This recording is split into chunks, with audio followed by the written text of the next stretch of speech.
Hello viewers, আসসালামু আলাইকুম। সবাই কেমন আছেন? আশা করি ভালো। দেশ ও দেশের বাইরে থেকে তন্ত্রমন্ত্র, কালো জাদু, তন্ত্রমন্ত্র এসকে চ্যানেলটি এই মুহূর্তে যারা দেখছেন সকলকে জানাই আন্তরিক প্রীতি ও শুভেচ্ছা। তন্ত্রমন্ত্র বিষয়ক যে কোনো ভিডিও পাওয়ার জন্য অবশ্যই পাশে থাকবেন, পাশে পাবেন। যে সমস্ত ভাই ও বন্ধুগণ চ্যানেলে নতুন এসেছেন অবশ্যই চ্যানেলটা সাবস্ক্রাইব করবেন, যাতে নিত্য নতুন ভিডিও সবার আগে সবার প্রথম আপনি পেতে পারেন। কালো জাদু, তন্ত্রমন্ত্র এসকে চ্যানেলে বশীকরণ, বিচ্ছেদকরণ, বানবিদ্যা, সকল প্রকার কালো জাদু তন্ত্রবিদ্যা দিয়ে রাখা হয়। তাই আপনাদের যে কোনো প্রয়োজন বিশেষে আপনারা অবশ্যই এই চ্যানেলে সব ধরনের ভিডিও পাবেন। তবে ভিডিওর শুরুতেই আমি জাতিগতভাবে প্রত্যেকটা মুমিন মুসলমান ভাই বোনদেরকে জানাই সালাম, আসসালামু আলাইকুম। হিন্দু দাদা দিদির প্রতি রইল আদাব বা নমস্কার। শুরু করছি মহান আল্লাহ তাআলার নামে, যিনি পরম করুণাময়, সৃষ্টিকর্তা, দয়ালু। সেই মহান আল্লাহ তাআলার প্রতি বিশ্বাস, ভক্তি, শ্রদ্ধা এবং ভালোবাসা জানিয়ে আজকের এই ভিডিওটা শুরু করছি। আজকের যে ভিডিওটা দেখছেন, ভিডিওর থাম্বনেল থেকে অনেকেই বুঝতে পারছেন যে আসলে ভিডিওটা কি বিষয় নিয়ে কথা বলতে যাচ্ছি। এটা হচ্ছে যে কাউকে বশ করা, মানে বিশেষ করে যে কথাটা বশীকরণ, সরাসরি যে কথাটা সেটা হচ্ছে বশীকরণ বা বশ করা বা তাবেদ বা গোলাম বা দাস। যে এলাকার মানুষ হন, যে কোনো ভাষায় আপনি বুঝতে পারেন।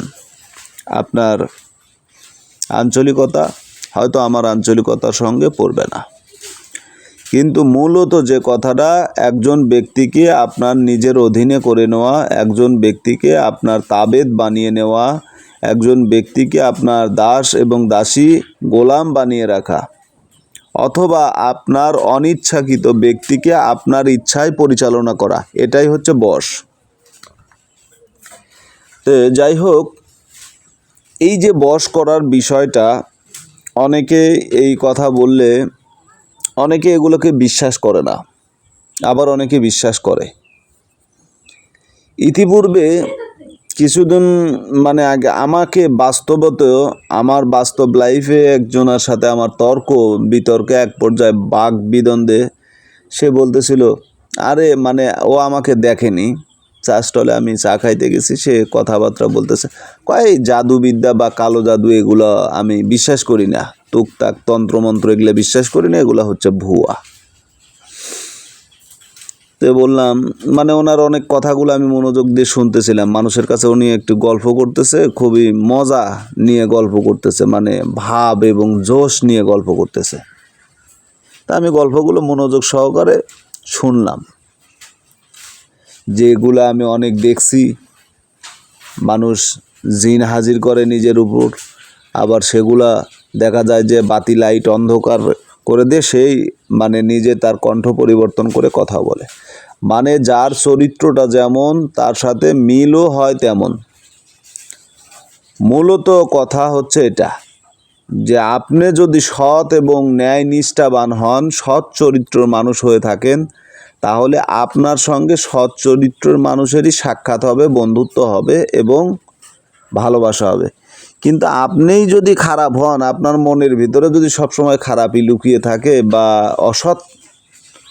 অসততা থাকে, অসত্যতা যেটার ভিতরে সত্যতা নাই, তাহলে ভাই আপনি যারে পাবেন সেও আপনার মতনই হবে।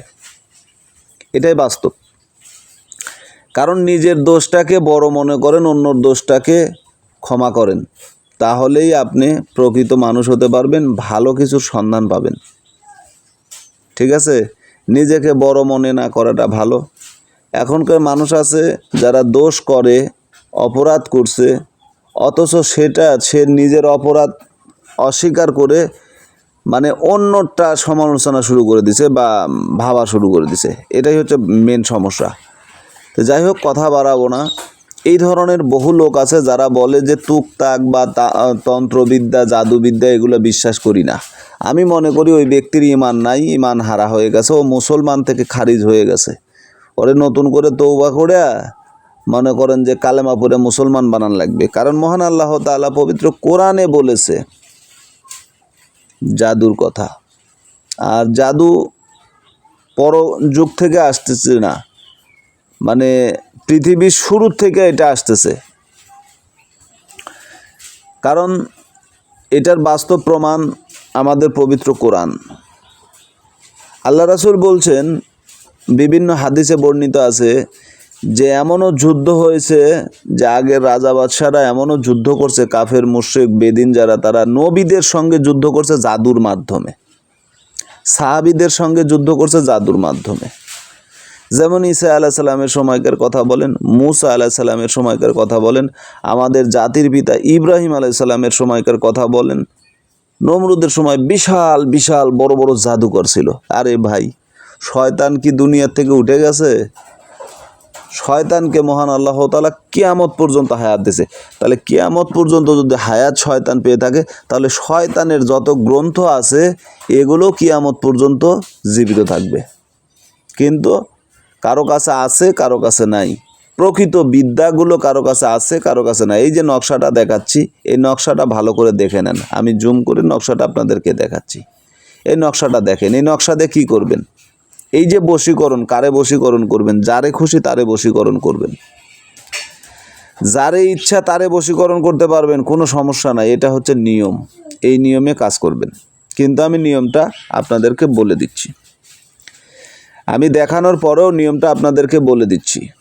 আমি যেভাবে বলি এইভাবে আপনারা সংগ্রহ করবেন। যদি কোনো ব্যক্তিকে আপনি মন থেকে প্রাণ থেকে ভালোবাসেন, হৃদয়ের স্থানে যদি তাকে রাখতে চান, সেই ব্যক্তিকে যদি আপনার কাছে আনতে চান, তাহলে আপনি কি করবেন?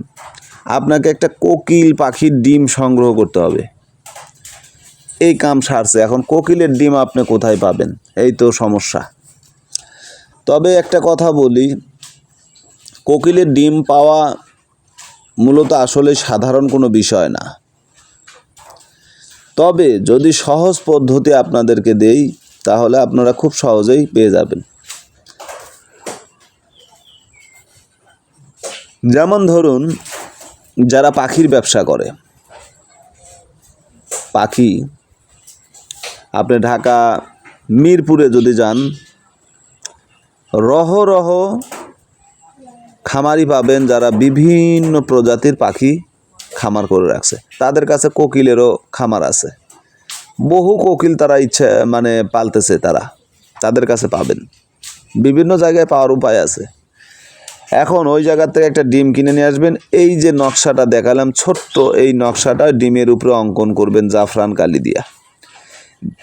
করার পরে যে ব্যক্তিকে আপনি মহাব্বত করেন, যাকে আপনি ভালোবাসেন, তার চলাফেরার রাস্তায় গোপনে সেই জিনিসটা দাফন করে দেন, কবর দিয়ে দেন, পুঁতে দেন, গেড়ে দেন। ঠিক আছে? দেওয়ার পরে বাস আপনি ওখান থেকে চলে আসেন, সরে যান। আল্লাহ তাআলার অশেষ দয়া এবং মেহেরবানিতে ওই ব্যক্তি ওই রাস্তা ব্যবহার করা মাত্র সে আপনার জন্য অস্থির হয়ে যাবে, পাগল হয়ে যাবে। আপনাকে ছাড়া সে থাকতে পারবে না, চলতে পারবে না। 100% গ্যারান্টি। এই কাজে কোনো প্রকার ভুল নাই। কাজ করবেন, কাজ হবে ইনশাআল্লাহ। বিশ্বাস, ভক্তি, শ্রদ্ধা থাকতে হবে। প্রত্যেকটা কাজের প্রতি ইয়াকিন থাকতে হবে। করলে হবে কি হবে না, এটা পারবো কি পারবো না, এই ধরনের মনোভাব যদি চুল পরিমাণ, বিন্দু পরিমাণ যদি আপনার ভিতরে অবিশ্বাস থাকে, তাহলে কোনোভাবেই এই কাজ আপনার দ্বারা কমপ্লিট করা সম্ভব না। পরিপূর্ণ ইয়াকিন এবং বিশ্বাস নিয়ে যদি কাজ করেন, কাজ হবে। বিশ্বাস নাই, কাজ হবে না। আশা করি বুঝতে পেরেছেন। ভালো থাকুন, সুস্থ থাকুন। সকলের সুস্বাস্থ্য, দীর্ঘায়ু কামনা করে কালো জাদু তন্ত্রমন্ত্র এসকে চ্যানেল থেকে আমি তান্ত্রিক গুরু এস এম সুলতান মাহমুদ বিদায় নিচ্ছি। চ্যানেলে নতুন হলে অবশ্যই সাবস্ক্রাইব করবেন। ভালো না লাগলে দেখতে থাকুন।